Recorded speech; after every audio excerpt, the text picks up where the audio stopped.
Vendredi 11 février 2022, c'est toujours un plaisir de vous retrouver. Bienvenue dans votre flash d'information et c'est sur Malikouna Foni Web TV.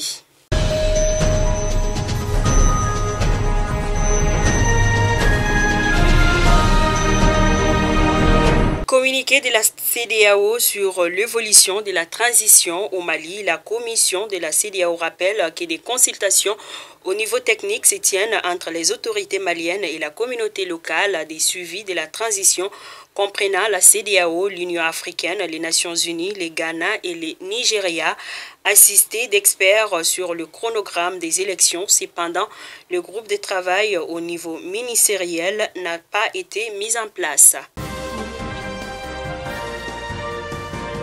Plus d'un mois après la fin des assises nationales de la refondation, son rapport général SERA, selon un membre de la commission d'organisation transmis ce vendredi matin au président de la transition, ce document final recommande une prorogation de la transition de 6 mois à 5 ans.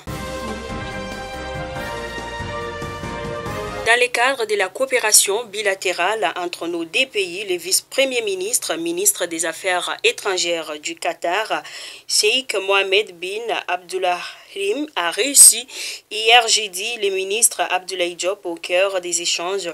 La situation sécuritaire, le processus de la transition au Mali, la mise en place du cadre de concertation, le renforcement et la diversification de la coopération bilatérale.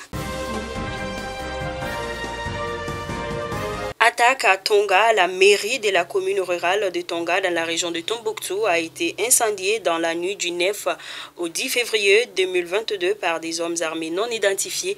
Les maires et certaines personnes de son entourage ont été prises en otage quelques heures avant d'être relâchées, rapportent des sources locales. Les mêmes sources déplorent la perte de tout le matériel présent dans les centres. Elles affirment qu'aucune perte en vie humaine n'a été constatée.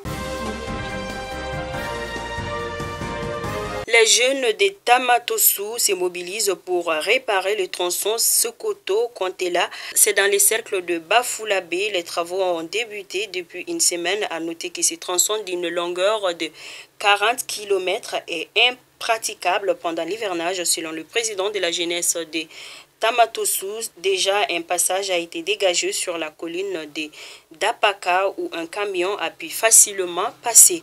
La jeunesse lance un appel aux autorités locales de leur venir en aide.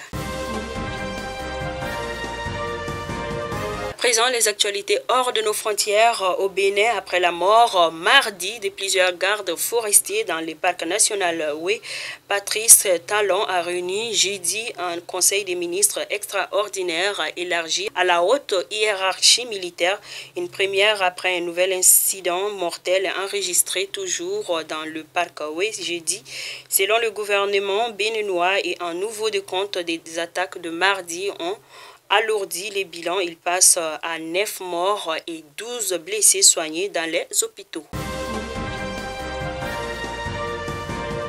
Enfin, nous terminons en Côte d'Ivoire où Charles Blé Goudé ne touchera aucune compensation pour lesquelles 8 années passées à La Haye. Les juges de la Cour pénale internationale ont rejeté sa requête jeudi 10 février, définitivement acquitté des crimes contre l'humanité. Fin mars 2021, l'ex-chef du président des Jeunes Patriotes réclamait près de 880 000 € de dommages à la Cour. Chers abonnés de Malikouna Foni, où que vous soyez, c'était donc là votre flash d'information. Je vous donne rendez-vous pour un prochain numéro. Bon Juma à tous et bon début de week-end. Merci.